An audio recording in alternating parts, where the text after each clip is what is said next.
Welcome back and thanks for staying with us. We're starting off front page review with the Nation. Major headline is that federal government $175 million investment in CNG to end reliance on petrol. 700 buses expected. Labour, students, FCT get 64 to mark national independence. And it's a major step to fight inflation, says Minister Edu. In other news, leaders raise hope of brighter future at the 64th Independence Church service at the Federal Capital Territory and in other states. And foreign investors' portfolio hit 5-year high at 655.5 billion naira. 40% of electricity users now have 20 hours supply, says Adelabu, Minister of Power. Police tighten security in Lagos over October 1 protest threats. Lion kills handler at Obasanjo Presidential Zoo, Presidential Library Zoo. NRC probes tickets racketeering in Abuja Kaduna service. That's the Nigerian Rail Corporation. So, and there's this other story about 5 die after mass feeding in church. What story are we starting with? We'll start with the October 1st. So the Lagos State government has reminded the planners of the October 1st protest that they should that the initial order restricting to Freedom Park and the Peace Park for protest purposes still stands, and so they should conform with that order and conform themselves at that point. You know, they had already issued a notice to the government that they will be starting their protest gathering at the underbridge Ikeja, at the Ikeja underbridge, and then they will protest through the streets of Ikeja all the way to Ojota. And the government says, yes, all gatherings should remain at the Freedom Park, Ojota, and the Peace Park in Ketu. This is the State Attorney General for Lagos, Mr. Lawal Pedro. And he's responded, he's also in the story, you know, reiterated all the laws and the court orders that have restricted them. He says he understands their rights under the Constitution to freedom of expression and their association and assembly. And he says, but these rights are all qualified. They are not absolute. So they should also remember that there must be law. And now Lagos State is, of course, gathering the police that would man certain areas to ensure that peace as well as order is protected in the state. Yeah, so the Minister of Power, Chief Adebayo Adelabu, has said certain revolutionary measures were taken to ensure that Nigerians enjoy more stable power, and that this was done as part of President Bola Ahmed Tinubu's Renewed Hope agenda. He said that within the past 1 year, that Nigerians now enjoy at least 40% of electricity, which gives 20 hours of regular and stable electricity throughout the nation. He said now we're generating over 5,500 megawatts as opposed to the 4,000 megawatts of power, which was not enough for economic activities. He said that between then and now, which is about the year, there's been significant improvements. Today, that they've installed their installed capacity is over 14,000 megawatts of power due to the addition of the newly commissioned Zengeru hydroelectric power plants and improved capacity of some of the existing power plants. I don't know if anybody here, if we are all enjoying over 20 hours of electricity. I am actually. I am. My neighbor made one. You cannot deny.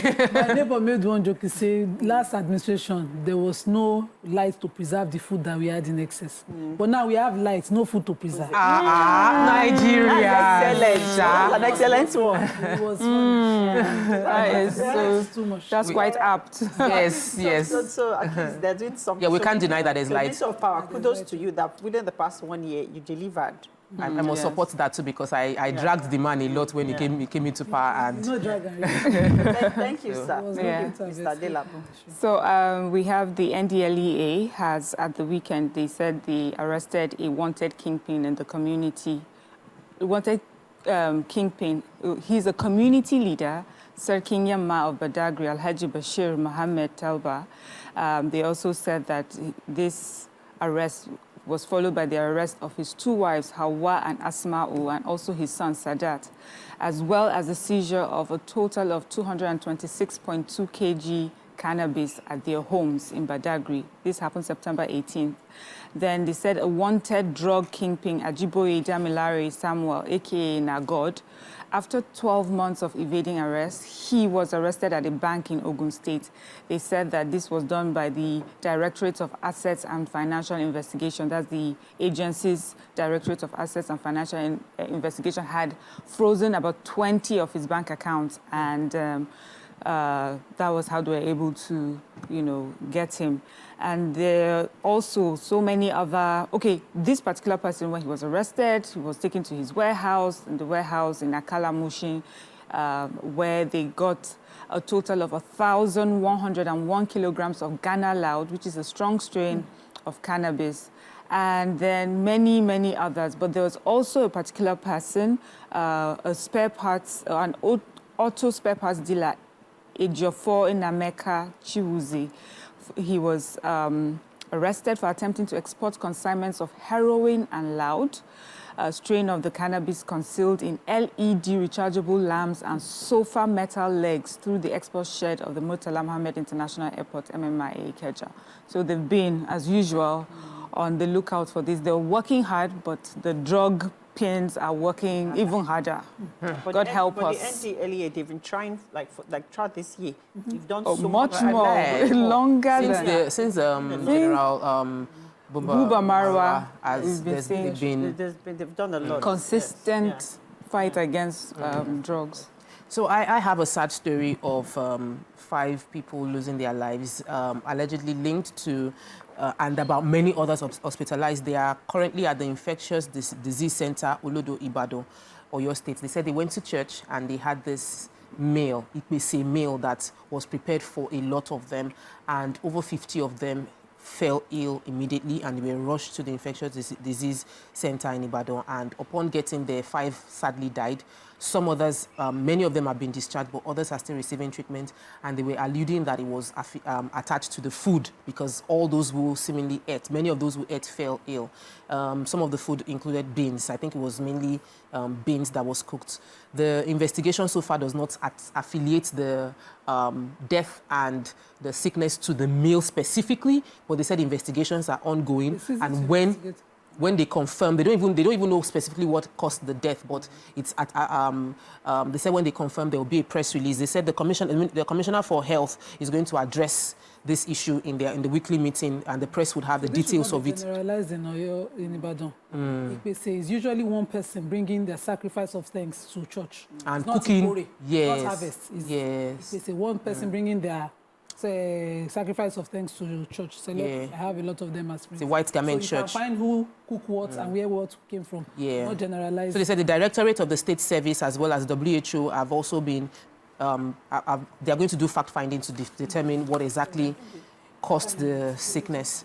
Moving on to the Punch, we'll just read the headline before we go on a break. Major headline, October 1 protest. Nima took that story about the policeman flagship points, APC opposition clash.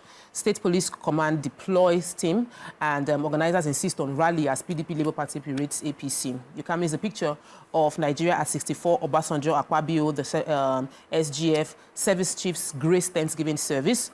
And federal government raises team to avert ASU strike. Police begin probe as lion kills keeper in Obasanjo Library. Constitution amendment, regional government tops 56 memoranda to the National Assembly. Naira for crude deal begins Tuesday. That's from Tinubu panel. 17 governors raise minimum wage panel. Cameroon Dam, NEMA crew monitors Niger, Benue rivers. That's Niger, not Niger and Benue rivers have surpassed the tractor's 8-year achievement. That's from Fubara. I know somebody has that story, but we'll take it when we return from the break. Stay with us. We'll be right back.